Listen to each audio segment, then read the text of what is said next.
about it. And then one specific problem, that of what is called the linking problem. That is, if Aadhaar is used in a lot of applications or a lot of customer-facing applications, and is it possible that you link all the information across the applications and derive some more certain correlating information which might be problematic for the citizen with respect to privacy. Okay? So there is a problem about this, and it is widely believed that it's not a soluble problem. And actually, if you look at, there is a recent writ petition of Supreme Court, and if you look at I will show it to you later, they say that this problem is insoluble, etc., which I don't think, I actually think is a problematic statement. So I will actually show that aspect of it. Okay? So let's get me started with my part of the talk. Okay? So first of all, look at Aadhaar, right? It's I guess all of us know it's a Sanskrit word, and it means support, also storage, etc. I think my basic idea is something similar to this. If you protect Aadhaar, then it will protect you. Okay, okay. Just like dharmo rakshati rakshatiha, right? Because basically, if you take care of dharma, dharma will protect you. Similarly, Aadhaar also.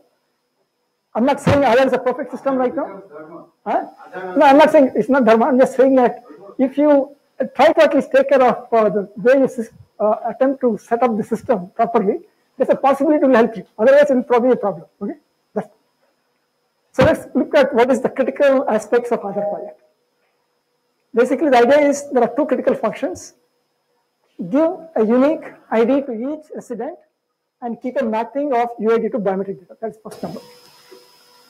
Second part is give a biometric data and claim the ID, check in stored map and return true or false. The two parts. Hopefully, this has to be done in real time. Okay. Reasonably less than 5 seconds. And typically, the biometric data in the beginning was 2 fingerprints, then it became 10, then it became, people added iris scans, then now people are talking about facial recognition, and people are also talking about something called liveness detection. I'll come to that soon. One good thing about Aadhaar project, it sidesteps many hard problems. It's a lookup problem, not a search problem. Basically, because you have the UID, you have to, instead of searching the whole storage system for a fingerprint, only you have to look at the fingerprint corresponding UID. That's a good thing. It's a very simple. It simplifies the problem dramatically. Still, there's a problem. The problem is during enrollment.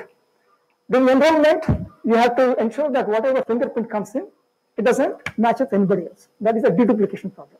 That's still a big problem. And you can see that other places where they've done it, it's a significant problem also elsewhere. For example, in FBI, they had, I believe, the largest fingerprint database. Still, I think Aadhaar came into picture, as far as I know. Okay? And for example, they had about 100 million criminal, let's say, master file and 30 million prints, whatever, 3 petabytes. And they had about something like 210 print submissions, 10 fingerprints. So about 75 million per year, approximately the same rate at which Aadhaar also, let's say, enrolled people. Okay. And you can see that in the FBI case, they take about typical 25 minutes to check. Okay. So you can see that they've simplified the problem a bit because of UID and the map, so that's a good thing. But there is a problem with the biometric. Why, for example, I think you might have heard about this particular news story. Man denied Aadhaar after fingerprints partially matched with 7 others. Some teacher in Kerala, he tried to get an Aadhaar, and then every time he tried to get his thing, it was rejected, and then finally threatened to commit suicide, and finally he went to PMO, and finally it was, I think, it turns out, it seems that in his own village, 7 people's, let us say, fingerprints match. Okay? So there's something like that. Okay? So what is the basic other problem? First of all, as I mentioned, it's a map from UID to biometric, right? So it's a function of some kind. So the question is the domain the problem, is the range the problem? Okay? For example, is the UID for the person secret, but is it widely available? I think you might have heard that some states have released information in the public. Okay? So it may not be that much of secret. Is the biometric the secret? That also is not a, let us say, you cannot make it, you cannot say it seriously, because if I go to a hotel, if I touch glass, my fingerprints are there on the glass. Okay? And similarly, even the iris scans, nowadays there are cameras which can get your iris scans. Okay? That's also an issue. Okay? So this also is not very clear, it's a secret. Then the question is the mapping secret? Okay? And then is the mapping fixed? For example, is it 1-to-1, one person, one biometric? Okay? Or is it 1-to-n because the biometric changes with time? For example, as I become older, who knows? The fingerprints might actually change. Okay? Or is it n-to-1, which is a big problem like what we had in the Kerala person. Okay? So also the thing is auxiliary information collected during enrollment secret. It turns out that this also is not very clear because it turns out when I went to the Aadhaar enrollment center, I had to give my father's and mother's name and I put it in a particular way. For example, if my name is X, XY, I can join XY in a particular way. So I happened to join my father's and mother's name because they didn't have enough fields in a particular way. And I discovered that the exact way I put it in Aadhaar enrollment center, the same way it appeared on Russian website. There's a Russian website keeping information on all kinds of people, and my name also was there in it. It had all the information of my mother and father in the exact way I had given to Aadhaar. So in a sense, some of the information is leaking from India to Aadhaar or whatever it is to the rest of the world. Okay, that much is going on. That much I know. Okay, and also, for example, the domain problematic. For example, only individuals. No to that. Huh? If there is a case that answer is no. Auxiliary information collected is not secret. It's not secret because somehow it has gone there. Okay. For example, if you, at least in the US, for example, they typically ask your mother's maiden name. So the way I had written my mother's name, it had a particular way of joining because our Indian names have multiple parts. So, for example, my father's name is Seshagiri Rao, right? I put Seshagiri and Rao, I joined it together as a single word. Okay. I did something similar from mother's name also. Now, the way the Russian website has it is exactly the way I did it in when I enrolled it. That means that they have picked it up from India somewhere. I don't know how it has happened. I went and wrote to the Russian website, remove my name, whatever. I don't know whatever they did. I have no idea. Okay, but I know that my name has gone. Okay. Just to give some perspective, you're saying what is the Aadhaar problem? See, there is a difference between what Aadhaar, that is UIDAI, collects, and what an enrollment center actually collects. Yeah. Because it's a complex procedure. There is a UIDAI, then there is the registrar. Okay. Who actually collects the information. The registrar can choose to collect auxiliary information and no, this is what I given during the enrollment. It's not afterwards. At the time of enrollment itself, yeah. There are, let's say, 10 things that are collected, out of which UIDAI has actually authorized collection of only 4 things. Okay. And UIDAI just collects 4 data that it wants. That's it. And whereas the person who's actually collecting, it could be Karnataka government, for example. They will need the other 6 things for us. Okay, but from the from the citizen's point of view, we are going to advocate. Yeah, So that's okay. Yeah. So also the UIDs, for example, are they being collected with third-party applications, or they're running a panel service? This kind of issues can also be there. Okay. Now there's one more issue about Aadhaar. A lot of people have been saying that the Aadhaar project actually there's a big high-level confusion between identity and authentication. For example, if you see somebody injured in a railway station, etc., you want to identify the person, and there's no secret involved. Okay? Whereas if you go to a bank, you want to open if you want to use your account on the internet, then you need to authenticate yourself in a secret manner. Okay? There's no public thing. Okay? So there's some difference between identity verification and authentication. In identity verification, there is no password or token, etc. Whereas in the case of if you're going to use an account on internet, there is an authentication. Of course, when you open an account in a bank, again, there is identification only. But when you start using an account, it is going to be authentication. There is some secret involved.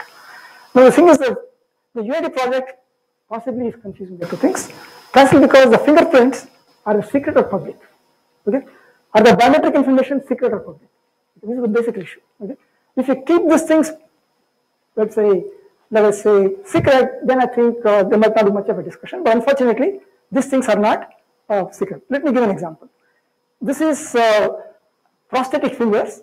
There is a gang in, I suppose, many gangs in Japan. And I'm told that if you are part of a gang and you annoy your leader, as a retribution, he will ask you to cut off some fingers. Okay. And there is, if you want to go back to society, you don't want to tell that you are part of a gang. But there is service in Japan where you can get prosthetic fingers. Okay. And you can, the people are giving various choices. You can put whatever finger you want. Okay. So it means that this business of fingerprints is a bit of a problematic thing. Okay.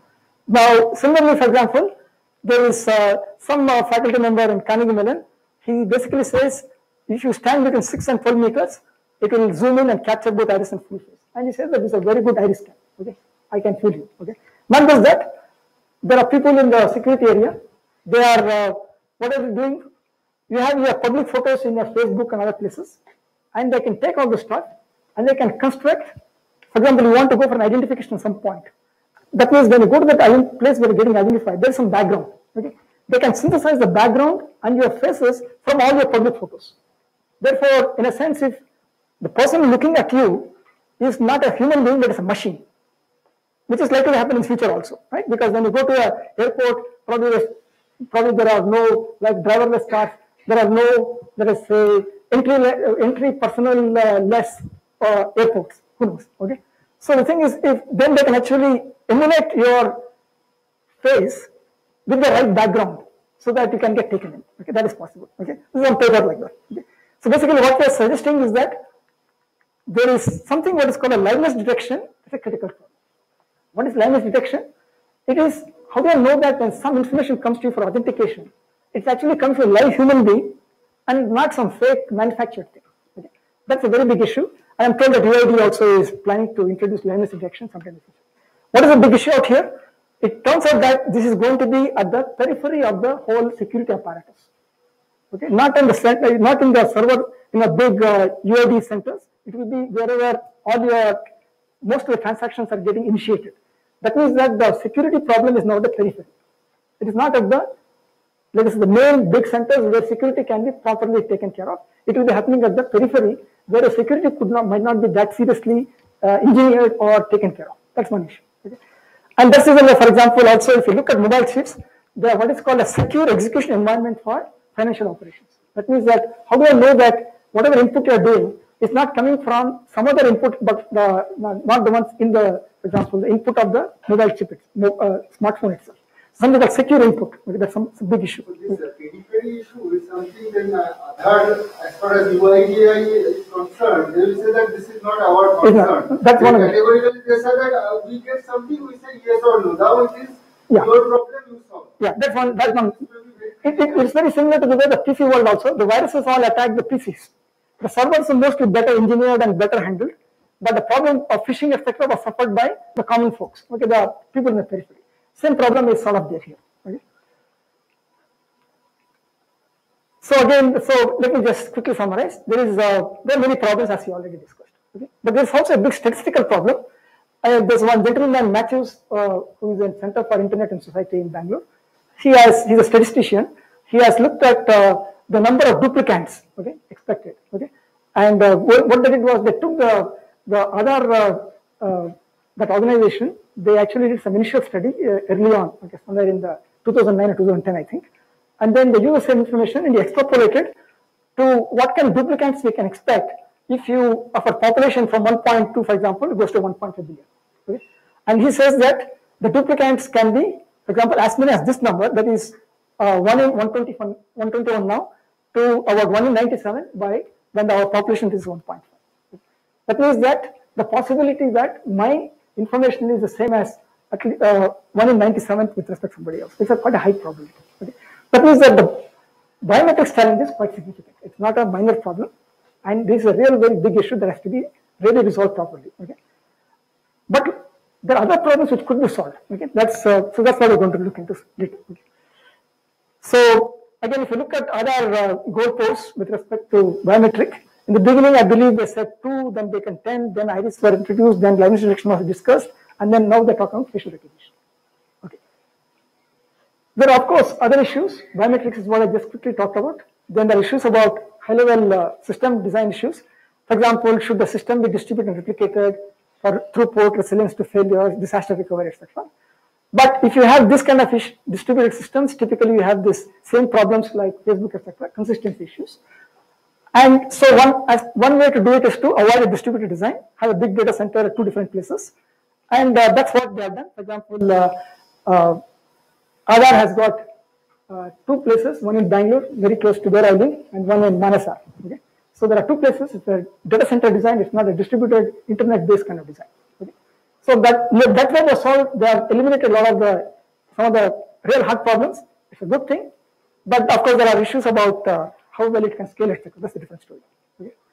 So basically, what is the UID project solution? It's a mixture of offline and online operation. Offline for UID number generation, deduplication, etc. And for each person, it may take some time. But online for UID check within quite a short time, 5 seconds or whatever. Okay? And mostly it's a read-only write-once system. And the major data centers are Bangalore and Manasar. The only issue is there are only two places. So if you want to take it down, you have to attack only two places. That's one issue. Okay. So and you can see that the functionality is the number of people that are added is quite substantial. For example, I'm told that out of 125 crore population, 105 people are already there. 105. These are last year. I think now it is slightly better. Okay. So of course there are. So what are the issues that I foresee? One is the security and privacy. We will discuss it significantly after a few slides. So let's just look at some of the simpler ones. If UID information for a person never changes, no consistency issues. But it will. I'm pretty sure there will be some changes. For example, incorrect information has to be changed. That's one. Photo changes for children. Photo information might change for children. Also, fingerprint information changes. Fingerprint information change because of damages to fingers and whatnot. Name change after marriage, etc. Okay. So those kind of issues also will be there. Okay. So let us quickly look at what are the major, let us say, units of the system. This is the UIDAS. That is, this is the what you might call the data repository, and this is the user, and there are authentication devices, and there are what are called authentication user agencies. For example, financial institutions, banks, and Indian Institute of Science, various other places. And this is the authentication service agency. These are basically the people who have dedicated lines to these, let us say, this data store, and they will take requests from authentication user agencies. Okay? The basic idea is that you can see the requests come here, go down like this, 3, 4, 5, and come back like this. And expected that once you request whether the UID matches with the biometric, you get only an yes or no response, and it comes back like this. Okay. So now in our design, you can see the authentication devices are not owned by the consumer; it's owned by somebody else. Okay.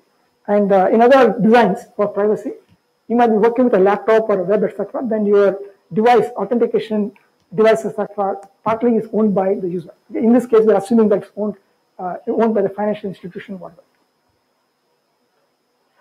So let us quickly do a recap on security. So basically, we have the secrecy issues, integrity issues, and availability issues. Okay, what is secrecy issue? What is called no write down. That means if you have some secret information, it should not be written down to people who should not be seeing it. Okay, you are at the high level. You don't want high level information to go low level. Okay, that's the no write down. No read up. Somebody outside who should not be reading secret stuff should not be able to get the high information, the secret information. Okay. But you can see that my information landed upon the Russian website. Okay. So there is some problems on there. I don't know where it is. It could be because of the agencies who are doing it, but whatever it is, it's happened. Right? That's what you can see. Okay. Similarly, integrity. Okay, no read down. Okay, that means you should not. Somebody at a high integrity level should not look at junk. Okay, that's what they say. Okay, you should not read junk and incorporate it into a system. That is no read down. Don't read junk and put it into your system. Okay. Similarly, no write up. Okay, that means somebody who has less information of less integrity should not take it up to me. Okay, that's it. But you can see that by using low quality information, like for example ration cards and other things, people have got UIDs. Okay, so this is also an issue. There's some lack of integrity here also. Okay, and availability. I suppose all of us have gone through demonetization. Just imagine if other things slightly disabled, then we will have a lot of fun. Okay, it's not going to be easy, okay, etc. Okay. So again, there's a big issue of correlation. If you people correct because there is one ID, right? Based on that ID, you can correlate with a lot of activities you are doing. Okay, that means that correlation analysis is definitely feasible.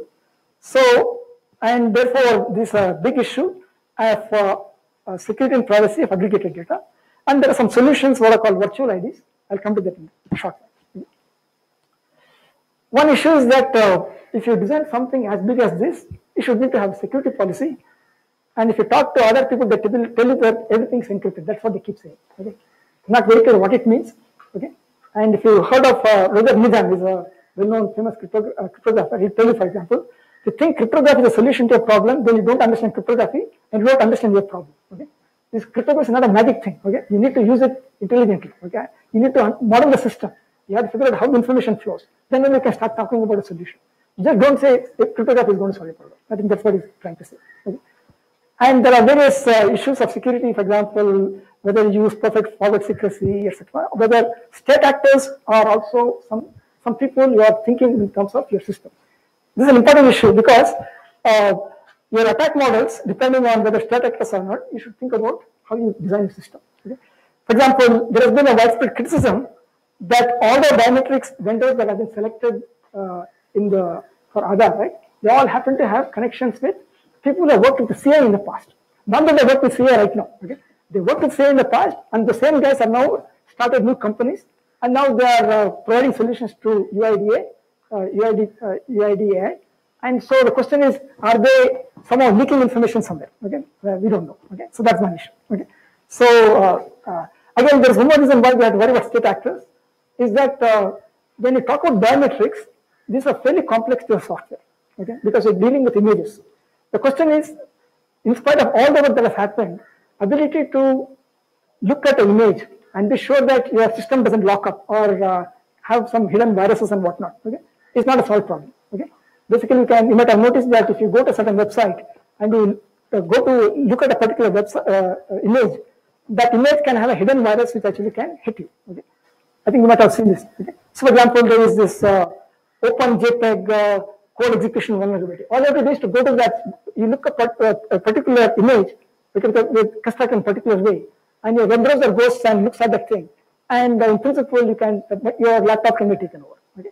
So why is it happening? Because in terms of JPEG, MPEG, all this stuff, these are fairly complex pieces of software, and especially, for example, for biometrics, there is something called NBIS utilities that provided open source or something like that kind. Let's say how many things it does. It reads, writes files, it analyzes fingerprint, it categorizes the fingerprint, it locates and records, it does some lossless JPEG encoding, wavelet, scalar, quantization, all this kind of stuff. And it comes within 50 megabytes. Now, if you have 50 megabytes, how to guarantee that there are no bugs in this is not trivial. And why is it an issue? Because if you're a state actor, you know exactly, you can really systematically investigate all these things, figure out where the bombs are, and then you can do it. And that's what exactly happened with Stuxnet. I think some of you might have heard about Stuxnet. That's how they attacked the Iranian nuclear program. Okay, basically you could somehow enter the system even it was disconnected from the grid, because it was disconnected from internet, but still they were able to make it propagate. Okay, so the question is, if there is a state actor, then when you are dealing with such complex objects like biometrics, etc. Okay, and also as I mentioned to you that the vendors in biometrics have had past CA associations. We don't know what they are doing. Okay, so you have to be careful. Okay, so there are various issues of this kind that we need to think about, and one more issue is that there is the computational versus information theoretic security. For example, machines increase in power 2 times every year or whatever. So 512-bit RSA about 10 years back or 15 years back or so, but now it's absolutely useless. Anybody can crack it now. So there is need for information theoretic security. So these kind of things also have to be in the picture. Okay. So what is the summary so far? There is a fairly difficult biometrics challenge. Okay. It's non-trivial. There may be solvable systems problem. Someone if you engineer it well, probably can solve the systems problem. Okay. That's how to construct the machines, how to make sure it responds to you in the right amount of time, and make sure that your firmware or binaries or all these things are reasonably well debugged. Okay, those kind of issues probably can be solved to some extent. Okay, but there is a serious security challenge. But the issue for us is that a lot of people have made the security challenge to be almost impossible to solve. Okay, that's where I'm coming to right now. Basically, for example, if you look at a petition in Supreme Court, they claim that it is a hopeless problem, which I think is a bit of an exaggeration. And basically, for example, you may be able to solve the tracking problem, and that is what we have looked into. Right? So let's quickly look at some of the problems in the linking area. I think some of you heard about the Airtel bank issue. What is the Airtel bank issue? I think the government is giving some subsidies to various targeted populations, right? And then what's happening there is that they have that money, the subsidy, going to their Jan Dhan accounts or whatever, right? They have their own accounts. But what did Airtel do? when you go to Airtel and say, I want a Airtel SIM card or whatever it's you, I suspect they have populated that form saying, do you want to transfer your subsidy money to be directed to my Airtel payment bank? Okay. Some people must have said yes, okay, without knowing that there is a tick mark there. Okay. So what has happened is that all the money of subsidies, huge amount, something like some 200 crores or whatever it was, all went from the subsidy accounts, right? All went to the Airtel payment bank account. Of course, it was there in the consumer's accounts only of the Airtel payment bank, but still it is an illegal transfer. Why did the illegal transfer happen? Because these were getting interlinked. Basically, because of UID number, the ability to transfer money becomes so trivial that all the subsidy money directly went to the Airtel payment bank customer accounts, okay, which was not expected because it was done without their consent. Probably there was some kind of there is a non-kevaste, what you might call it, consent, because some tick mark was done that nobody noticed it. But still it happened that way. Right? And because of that, UID finally disqualified Airtel KYC verification. Okay?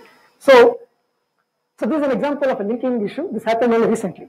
Let's just quickly look at Supreme Court. For example, it says, the petition says, this is the writ petition in the Supreme Court. It is actually it is being looked upon as of now. Okay. What is it saying? A person cannot conduct routine activities such as opening a bank account, holding an investment in mutual funds, etc., without the government knowing about it. The state can build a profile of individual based on the record of authentication, etc., etc. So basically saying that this is a police state that is going on. Okay, that's what they are saying. Okay, therefore there should be no Aadhaar. That's what the petition says. Okay, and rightly also they tell you that unreliability of biometrics and exclusion. This is certainly a definite issue. Okay, but I think this part,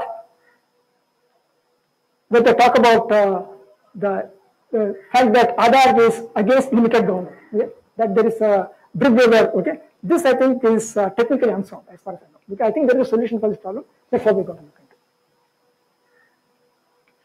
So one solution for that is what's called virtual IDs. What is virtual IDs?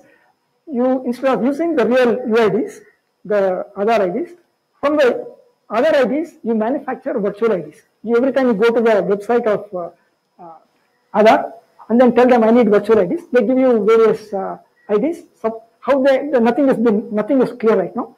So you supposedly get it, and then for different applications you use different UIDs, okay, virtual IDs. That's the idea, so that they cannot link it across. That's the plan. But this actually flies against the Supreme Court petition, because what is it say? What is the Supreme Court petition saying? Government of India knows everything about you, okay. And whereas here also what is happening? If you use this virtual ID as proposed, right, then the government still knows that there's a connection between your Aadhaar ID number and the various virtual ID numbers. So this doesn't really solve the problem. Okay. So, but I think what is interesting is that even though these virtual IDs, this idea has been put forward, for example, by some people at IIT Delhi and IIT Madras. Okay, I think that there is some merit to it. The question is, there is a way to mechanize it in a better way and a proper way. Okay, and also what is interesting also is that there are actually widely used privacy respecting systems already. Okay, the question is you have to look into that and see how to use that insights and design something of that kind. Okay, and what we are going to do is to automate this aspect of coming up with this virtual IDs. That's what we want to do. So let's look at one example of a widely used system, currency. So basically we have authenticated anonymous tokens printed by a trusted party. You go to a bank, you get these tokens, right? And you can go to an automated kiosk and present these tokens and get services. And there is no question of tracking here. Okay? There is a system already in place. Of course, here our system right now is that there is human beings in the picture, so in principle you can take a photograph and other things. But in principle you can use currency as a way to have no trackability. Okay? That is, we already have a system of this kind. Similar election, for example, you authenticated voter, authenticated ballot, but the balloting itself is blinded. That is, what happens is that you go to a somewhat secluded area and you do your balloting, which the election commissioner, nobody can know, right? So there is a way in which you can do blinding, and essentially this blinding is the same similar cryptographic principles there, which we can use. Okay. So essentially, what we need is a good framework of privacy. Okay, and for example, you have federated identity providers Facebook and PayPal, and they offer a convenient means for authenticating users to third-party applications. The big issue is that you can, because there's a possibility of cross-site authentications, they carry privacy and tracking risks. That's basically the issue. Okay? What we need is an anonymizing layer so that you can avoid the risks. Okay? So there are solutions using PKI, but the problem is there are issues with PKI. That's why it's not a serious solution. I'm not going to details why that's the case. Okay. We recently there is a recently interesting framework called CryptoBook, which we found interesting. We don't exactly follow CryptoBook, but ours is similar to what CryptoBook does. Okay, I will explain CryptoBook.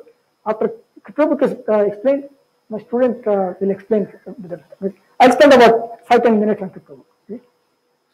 So what is CryptoBook? Right now, what we have is a client, a federated provider, and applicant. This is how the currently system works. Okay. What the CryptoBook does is to introduce two additional sets of let's say entities: credential producers and credential consumers. And the basic idea is that you get, let's say, authenticated, like the way you're getting authenticated to Facebook, for example, but you get some credentials, and the credentials are given back to the clients, and the client finally goes and, independent of these federated entities, they go and get this. And as a part of getting the credentials, you also incorporate the application that you want to in a hidden form, okay, which is provided as a part of the credentials. So when you give the credentials to this guy, you know which applications you want to, you're trying to access, okay. So in that sense, what happens is that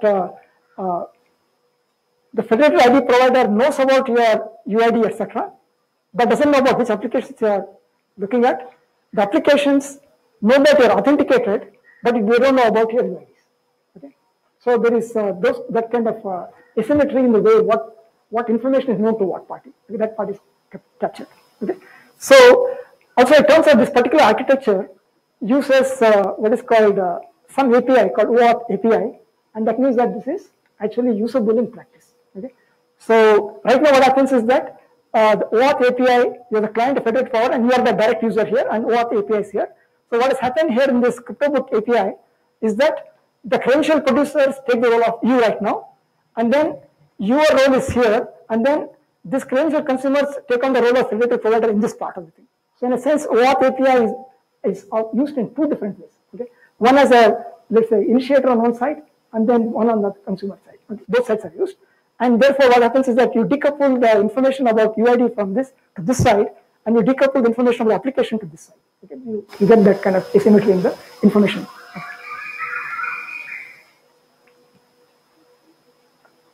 So some of the security properties that are there as anonymity, unlinkability, accountability. Actually, this particular framework has been used also for Wikibook in the case of Wiki kind of applications where anybody can edit something. So you want to identify who is the abuser. Okay. So the thing is, even those guys are anonymous, you still want to reliably capture the anonymous characters and throw them out. Okay, so they have the ability of accountability also, in spite of anonymity. Okay, which is what's interesting. Okay, so yeah, so there are various threat models. I think our issue is that I think because of lack of time, I don't think we'll be able to go into these threat models. So I'll just okay. So basically, it uses blind signatures. I think I'll briefly explain what is blind signatures. Right? It's similar to the way I mentioned about when you go to a voting booth, right? You go to the authenticated site, that's basically the election commission. They give you a piece of paper which is also authenticated, but you go to a secluded place and you write something which nobody sees, right? And then you close the thing and put it back, right? So you say, in a sense, you know, the fact that you have got you close that ballot, right? That is basically blinding in some sense. And then somebody opens it later, okay? Because they have got appropriate permissions, okay? So you need to provide similar facility here. And if you take, for example, RSA, right? I think in RSA, you have what is called encryption keys and decryption keys, right? So suppose I want to take a message M, right? M is the secret. I have a message M. I want him to, let's say, sign it, okay? Without him knowing M, okay? So what do I do in this case? I take some, there are some technical details about R, etc. Let's, for the time being, skip that, all this GCD, etc. Okay? I choose a random number R, and then I exponentiate R to the power of E, which is the public key. Okay? Okay? And then I blind it. Basically, I have a message M. I've taken some random number R, and then exponentiated it to the E, which is the public key part of a public key system. Okay? And then, so my new message is M prime. Okay? And then what I do, I want to get a signature on this. So I take it to this guy, I say, give a signature. Okay? He has his own private key, which is D, and he exponentiates it. Okay? So if you look at it, m prime to the power of d, you do the exponential on this, becomes m to the power of d, r to the power of ed. And it turns out in this RSS system, r to the power of ed is basically equal to r. Okay, going by all this GCD, all this stuff. Okay, therefore it turns out to be m to the power of d to the power of r, and therefore I got a signature which is r times the actual signature, because my signature should be m to the power of d. Okay, so once he gives it to me back, I just have to divide it by r, then I get a signature. So he has signed something without knowing what a message is. Okay, that's basically a blinding procedure. It turns out I can do the same thing in the case of our system also. Okay, so let me just quickly go through this, how this unlinkability happens through binding. So we have a client, it authenticates itself to credential producers. The ID is seen on the base. This is a high level design. There are a lot more details. I just want to give a high level perspective so that high level thing is clear. A client authenticates itself to credential producers. ID is seen only by credential producers. Client chooses CID. Now you can say CID is the equivalent of the application at this point. Something like which application I want to access. Okay, let's again I'm making a lot of simplifications here, but this is good enough for the time. Okay. So client chooses CID and it chooses also which credential consumer. Okay, and it does a hashing. Okay, based on CID and IDCC. That means that CID is not known to outside the client. Okay, that part is not known. Okay, unless the client chooses itself to reveal it to somebody. Okay. So what has happened right now? Client has authenticated itself to credential producers. Let's assume the standard authentication schemes are going on. Okay, and you have produced a message which is basically a hash of the sort of application you might call it and the credential consumer. And then I'm going to get a blended signature from the credential producers. And the credential producers, because the CID is a part of a hash, it has no way of finding out what application I'm going to use, okay, because it's hashed. Okay, so the credential producers have signed it and given that to me. Okay, and then I take whatever signatures the credential producers have given me. Okay, and then I will add the message M and the CID and I send it to the credential consumers, and through some process of verification, again that requires some lot of algebraic manipulation, it turns out that the CCs can check whether this is a valid signature coming from CPs which has been authenticated already. Okay, and therefore I can say that this particular client has been properly authenticated. But it's interesting about this that the CCs never see the ID. Okay, so in a sense, what happens is the credential consumers, they don't see the ID, whereas the consumer producers don't see the CID. Okay, so we can essentially produce the same thing. Actually, if you look at it, this is the complete math behind it. I don't want to try to explain to you all the details, but it's still understandable. You'll see that there are various colors involved. I've given the coloring to, for example, which party knows what information. And you'll see that there are a lot of places mixed colors. That means that some part of the information is held by one party and some by somebody else. So both the parties cannot really, let's say, determine it uniquely. Okay? They cannot guess it. Okay. Anyway, I don't want to go through this particular part. Okay. So it turns out there's a protocol by which you can ensure that the client authenticates itself to consumer producers. And why do you want to have multiple consumer producers? Because you may not want to believe in all the consumer producers, credential producers, and you may want to trust only a few of them.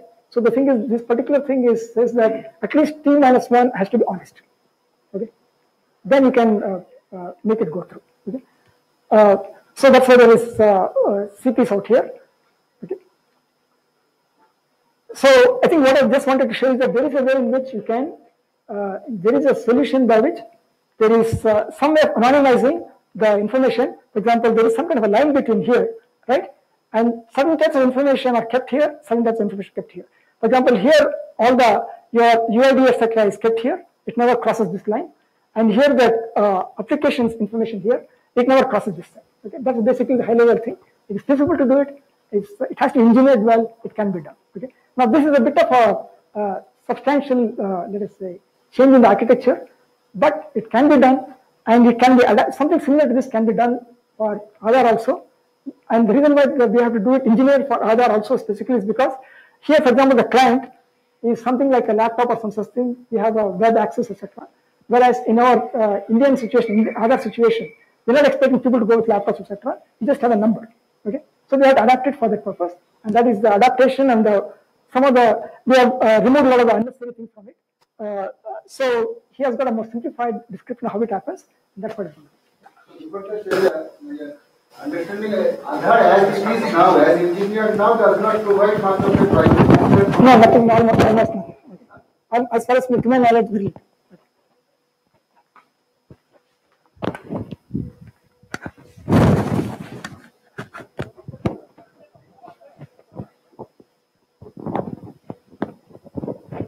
You mentioned about your details leaking and ending up on a Russian website. So you get the code from the end user, it goes to AUA, ASA, and then the Aadhaar. So what is it just from where the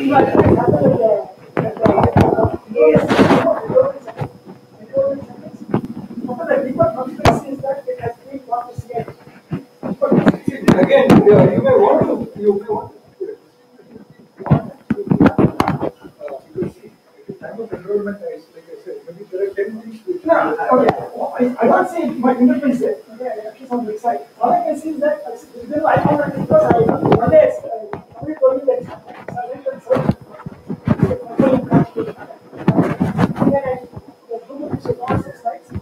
Very far from about 200 or something there. I found the website.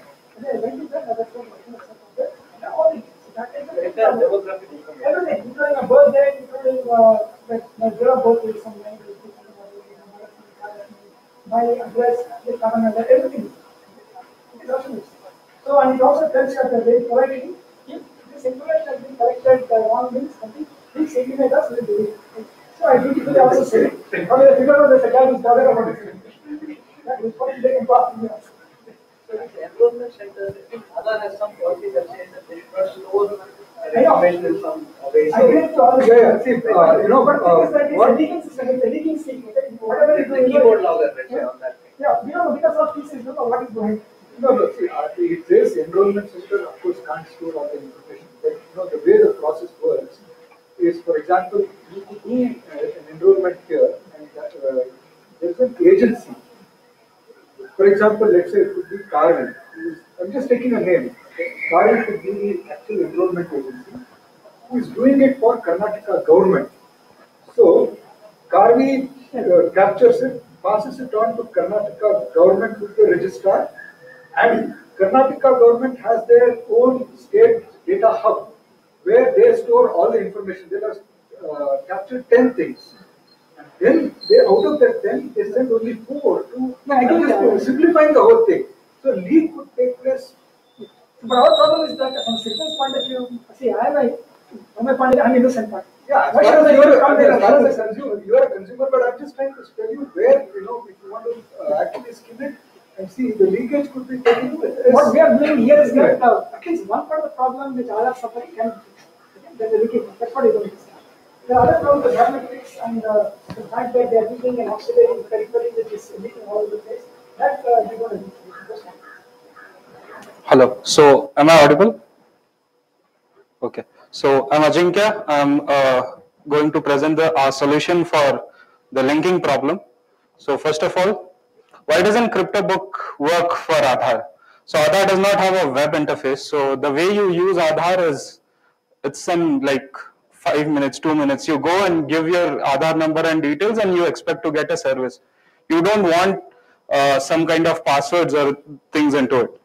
So, and also the way it happens in CryptoBook is you authenticate to the identity provider and you get back some token, and you cannot provide that token because you are only providing information. You do not have any chip with you, or processor with you, which will transfer the information. Second, the client device is not owned by the user. So there the point comes up that a keylogger might be there. So password-based solutions might not be useful because if somebody gets your hold of password for once, your identity is lost basically. So CryptoBook needs to be adjusted too much to work with Aadhaar, and remember that we want a user-initiated process. That's the only way we can ensure that user's consent is there whenever his data is accessed. So data should not be considered as if it is there, and once I've submitted it, state can use it anyway. No, it should not be there. Whenever anybody in the world is accessing my data, I should at least know about it.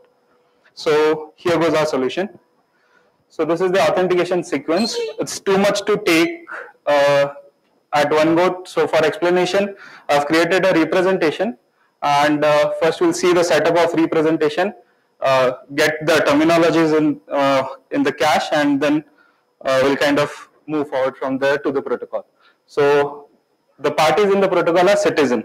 So citizen is a citizen of India who wants to get services, and for that purpose he wants to authenticate himself. Service provider. So examples are banks and telecoms and something. So this point has come up again and again that client device is present in CryptoBook with the person, but here it's not. The device is present with the service provider, which is bank, which might have the the examples of which are fingerprint reader or the actual terminal or the computer on which you enter your details and all of those things. Also note that I've made two things: service provider and his device. So whatever the protocol's action are going to be taken are to be encoded in the device itself. CIDR, it's the central store of the identities as seen before. So this is the party, this is the nomenclature which comes from CryptoBook, and this is the anonymization layer which comes and which provides which solves the linking problem. So here you can see I've shown a network of credential producers. There's a reason for that. So in practice we saw that there's a T out of N model, but the credential producers for this run, for this demonstration, we'll assume there's only one credential producer. You can, once you understand the protocol, you can automatically map it to multiple credential producers. Also, there's color coding in this. I hope all the colors are at least differentiable. All the information is color coded, and different colors represent different data. Also, whenever a party has an information, he can do anything with it. So whatever information reaches to a party is annotated below each party during different phases of protocol, whatever reaches there. And once a color reaches a party, you cannot assume in any way that it will be taken away from that party. So here goes the protocol. So step 1, through a secure channel like SMS or IRS or a different channel, you register your Aadhaar number with the credential producer himself directly. And this is kind of telling the credential producer that, look, in next some amount of time, I'm going to come, a request is going to come for my authentication. The credential producer maintains this mapping and generates a temp ID. This temp ID will be kind of virtual ID that will occur, and it has to satisfy some properties like repeatability and so on, but for now a temp ID is generated. This temp ID, so you have an absolute trust to the credential producer. Absolute trust as in, so the color code of the Aadhaar number is going to the credential. Yeah, let him know my Aadhaar number, but he will not know that where my Aadhaar number is going to be used. So it's not trust so as to, you'll see in the protocol further that he'll never know which is the local identifier that's associated with me. But you know the name and the Aadhaar. Yeah, he will know that. So somebody has to verify, right? I have to decouple it. I cannot completely extinguish that process. We'll discuss this. That's the main problem. Leakage of the name and the Aadhaar number. That is one part of problem. So the correlation problem occurs so suppose why did this Airtel thing happen? Because both of them had a same Aadhaar ID linked with them. The name and the Aadhaar problem. The Airtel problem occurred because I as a user gave my consent to Airtel to share the information. If that was there, sir, UIDAI would not have revoked their license. Exactly, but so your consent was not considered explicit, right? The problem. When you go collect your SIM card, Reliance did that first, right? So when you go put your fingerprint once, nobody sees what is actually coming on the screen. But anyway, this is by stealth. Done by Stealth. You were not told. Done by stealth. Done by stealth. So there is a technical solution to. So our whole thing is saying that if you separate different Aadhaar ID. So if your Jan Dhan account's UID and your Aadhaar accounts, the Airtel accounts UID were different, Airtel would not have been, it would not have been possible for Airtel to steal the money. That's my point. Okay? So in that case, the stealth won't work. It's a technical solution to that. Okay. So where are we? So temp ID is generated. Absolute trust will, I'll answer your point when the protocol finishes. So now that temp ID is returned to the user. Now user has to, so whenever you go to bank, the bank has to know some of your information like name, your address, and it has to know that you are telling the truth. So our UIDAI project is all about verifying that you are telling that truth. So you are giving this biometric information which it has to cross-relate with the Aadhaar database and the demographic data and your temporary ID which acts as your Aadhaar ID now to the service provider, which for example here say a bank. Now according to protocol, what service provider should do is generate a random number. This random number is considered its local ID. So it can be used as your account number, for instance. What it's So user will have some computation power. not user, the service provider is doing this. So service provider's device should run this program. So it's generating a random number, and he's supposed to seal his client ID and the local ID in one envelope by the method of hashing, cryptographic hashes. And now this whole packet is constructed in which the temp ID, the biometric and demographic information, and that identification envelope is sent to the credential producer. Now credential producer from temp ID can extract which Aadhaar ID does this correspond to. Once it knows that, it can take the biometrics out of the packet and send it to CIDR. If CIDR verifies this information, which it can, because it has the central repository of information, it will respond yes or no. If it responds yes, the credential producer will sign the envelope and send it back to the service provider. Else, it will send an error message. If there is signature that is verified, the local ID is identifier for that person and the services are provided. So now note here that the yellow, which was local ID, is not present with neither the credential producer nor the CIDR. So your local identifier, for example, phone number of your account number of your payments bank and your Jan Dhan account will be different. Those are the local identifiers. While they are correctly authenticated, and I have proofs which I'll show you in the next few slides, which says that this authentication is correct. Okay, quick questions if any. I'll proceed. So I used a tool called Protocol Verifier ProVerif for this. It assumes that cryptographic entities are black boxes in this case. So for what does this mean is your encryption is considered as a black box, and its only functionality is it takes a message, it takes a key, and it generates something which is not relatable to the old message. And so if decryption is there, it considers that if you have the message which was encrypted by the same key, you'll get back the message, else you'll get something else. So this is shown here. So in CryptoBook, this is basically $VIAO model. The constructors so CryptoBook uses constructor, destructors, and rewrite rules. So the rewrite rules work something like this, and the black box are defined in the CryptoBook like this. So suppose you are writing a function which encrypts. So you write it a function encrypt S symmetric encryption, which takes a message which is of type bit string and a key, and returns a bit string. Now the interesting thing is here, if you are decrypting something encrypted with K key, a message M which was encrypted with K key, and you are using the same K key for decryption, you will get the message M. This is some kind of rewrite rule happening here. So if a message is encrypted with same K key, you will get the same message back. So in CryptoBook, in ProVerif, you can represent different parties as processes, so private and public. You can declare the data which you want to store or want to secure as private, and everything else is considered public. So whatever not declared private is public.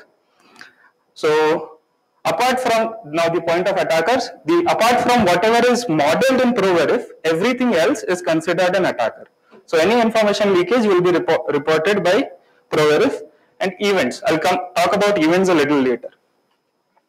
So proof of secrecy of Aadhaar number from AUA. AUAs were the service providers. So this is analogous to proof based on non-interference. So this was an example that I was going to give, but for time I won't. ProVerif can say that two processes are observationally equivalent. So if an external attacker can tell if there is a different detail which was used inside the protocol. So again, so I've told before that whatever design, all the parties which are in the protocol are considered like not malicious. So, but in our case, one of the parties of the protocol is the AUA, which is the service provider, which is considered malicious here. So for that we needed a different kind of modeling. So what we did was we ran a protocol 2 times with 2 different Aadhaar numbers, and ProVerif proves that these 2 runs are observationally equivalent. Therefore, an attacker cannot distinguish or know about the Aadhaar number from 2 different runs of protocol. So attacker cannot know UID and compare attacker and AUA. Sorry. So see here, the information that is present with AUA is the demographic information and temp ID which citizen explicitly provided, and a random number which is generated by himself. So he has no more information than what is present with the attacker. Therefore, AUA does not know about UID. Going forward, the proof of correctness of authentication. So in real life, how do we authenticate? How do we consider that we are authenticated? So you submit your data to a bank, suppose, and that bank wants to verify you, and when it verifies, what it does is AUA, like the bank will consider you authenticated if the CIDR says so, and CIDR will consider you authenticated if the data are matched, one thing, and you submitted the correct data in the first place. So these are basically events, and if there is a one-to-one correspondence, you submit, then you submit at enrollment center, then you submit at AUA, then the cross verification succeeds, then yes response. This correspondence basically proves the authentication is correct. So we have modeled, ProVerif provides events, and we have modeled events in different types of protocol, and we have shown that there is a one-to-one correspondence between these events in our protocol, and therefore the proof of authentication is correct. So that is our work, which is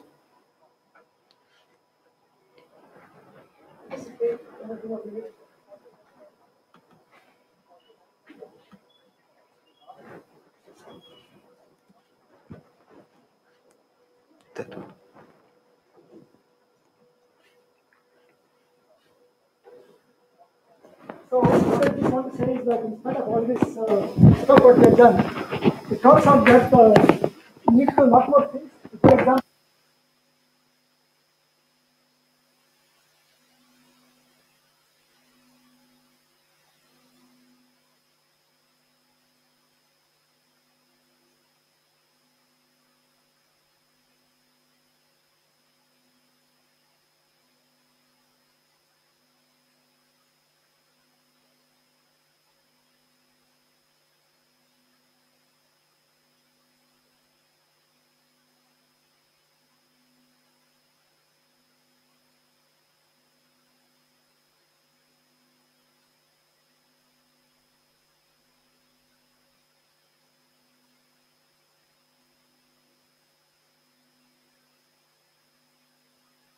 so the thing is, in spite of whatever we talked about, there is a lot more larger space of possibilities by which information can be.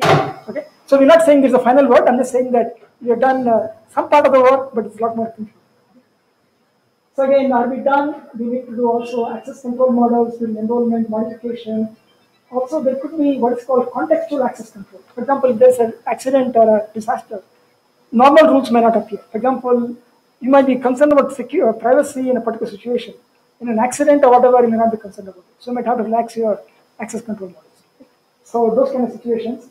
And so, for example, I think I will not go through this. This is something can be access control. So finally, it turns out after discussing all these things, we can still ask the question: is the list of concerns complete? How is the system to verify the correctness, etc. Okay? So, and as a last question I'd like to pose is that this particular Aadhaar system will be used in many different ways. Okay? For example, banking, NREGA, various things. The thing is, when a citizen is confronted with the system, it may work, it may not work. Okay? Because I have always a problem with income tax people, because invariably I have to go there 10 times to get something fixed. Okay? The guy is never there, all this issue fixed. Okay? So the question for me is, what does the citizen need to make of the system? Okay, in many states. For example, there are false positives I mentioned and false negatives also. Right? And the question is, the design has to somehow centrally address this issue. Unless that part of it is properly handled, I think our citizenry is going to be in for a lot of mess. I think we saw it in GST, right? I think GST was considered, it was rolled out a bit too early or whatever it was, and it created a lot of confusion to the extent that the GDP of the country supposedly went down by some 1.5% or whatever. It was quite a huge amount. Right? So this issue also is quite big. I think this has also not been looked at. There are people who have done what is called usable privacy, usable security. I think that kind of model has to be there. For example, we have provided some anti-linkable solution. Does it work well with a usable privacy or usable secrecy? That also has to be investigated. I think I'm just mentioning these are also issues. So finally, I'd like to conclude. It turns out, as my understanding, the biometrics challenge is still extremely significant. It has not been solved. I don't think it will be solved easily. Okay? It's a big question mark even now as of now. Okay? I don't think there's any serious, there's a positive statement one can make. Some problems like linkability may be solvable. I think we have one solution in this space. And we still need a lot of analysis. As I mentioned, we have state actors. We don't know how they can weaponize software. Okay? Like Stuxnet was weaponized. You can weaponize all this JPEG and all these biometrics things. Okay? Okay? So you need a lot of analysis of protocol level, binary level, firmware, etc. Okay? Integration of our systems, because our whole thing is depending on smartphones.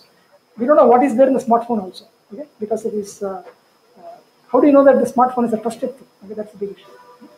So there are a lot of other issues also there, and unless we think about all this in its completeness and the engineering attitude, don't say that it is undoable and throw it out. But let's say that parts of it can be solved. Let's see what cannot be solved. Let's see what engineering talent we can put onto it to sort of at least get something working, okay? So that there is some chance that citizens find it a usable system. That I think is the issue. So that I think I will complete.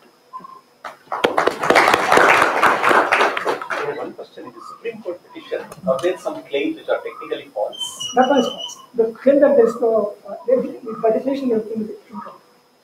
There is no way to avoid it. That's what making very strict. What is saying that Aadhaar as designed today is linkable? Yeah.